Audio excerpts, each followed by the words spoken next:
বন্ধুরা, একটা ছোটোখাটো ইনোভেশনের কথা না বললে নয়।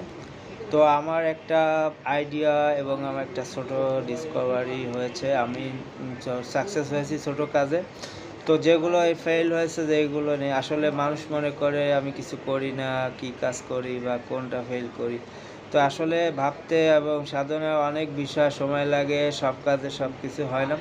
তো আমি যে সাকসেস হয়েছি সেটার কথা আগে শেয়ার করি, আপনাদের কাজে লাগবে।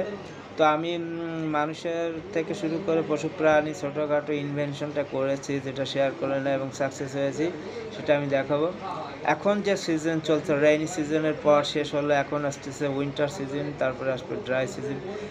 তো আমি এইটা শেয়ার না করলে নয়। এখনই আপনারা দেখবেন যে আমাদের পোষ্য প্রাণী থেকে আমাদের অনেক অ্যানিম্যাল, অনেক জীবাণু, অনেক রোগ বাহিত হয়। তো সেক্ষেত্রে বলবো আপনারাও একটা প্রোটেকশন দিতে পারবেন।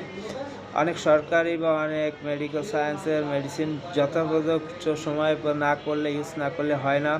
তো যেটা আছে সহজে হয়, ছোটো টিপস থেকে এখন এগিয়ে যেতে হবে। তো আমি একটা ছোটো টিপস দিয়ে দিই, যেহেতু আমি সে রোড ঘাটে যত প্রাণী আমি দিয়ে পারতেছি না, যাতে আমি কর্মে ঢুকতেছি, কর্মে চলে যাচ্ছি, সেক্ষেত্রে আপনাদের জানাই যাতে আপনারা সহযোগিতা করুন, সামনে এগিয়ে আসুন এবং পশু প্রাণী মানুষ সকলেরই উপকারে আসবে। তো দেখবেন যে মাছি টাইপের যে প্রাণী আমাদের কুকুর, যে উপরে যে মাছি ডিম পাড়ে, ফুটা করে দেয়, এটা আসলে মাছি ডিম পাড়ে ওখান থেকে এবং কিলবিল করে যে জীবাণুগুলো আস্তে আস্তে কুকুরের মগজ পর্যন্ত খেয়ে ফেলতে পারে এবং কুকুর মারাই যায় লাস্ট। তো সেক্ষেত্রে আমি প্রথমে বলবো আপনারা এখনই বাড়িতে আমাদের যে হারপিক আছে, এই হারপিকতে অ্যাসিড আছে। তো এই 1 মিলিগ্রাম মানে 1 সিরিঞ্জটা নেবেন, সিরিঞ্জ নিয়ে সিরিঞ্জের সুইটা ভেঙে দেবেন, যাতে ওটা শিশুদের নাগালে বা শিশুদের হাতে কখনোই দিবেন না এইসব সিরিঞ্জ, এবং এর শিশুদের গালে কখনো হারপিকও দিবেন না। এটা খুব খেয়াল, হারপিক কিন্তু বিষাক্ত এবং ওটা অ্যাসিড আছে। তো এর মিলিগ্রামে কাজ হবে। এখানে অনেকে অনেক কিছু বলবে, এটা দেন, ওটা লাগান, এটা করলে হতো। আমি সব রকম করে দেখেছি, কোনোটাই কাজ হয় না, কিন্তু হারপিকটা কাজ হয়েছে।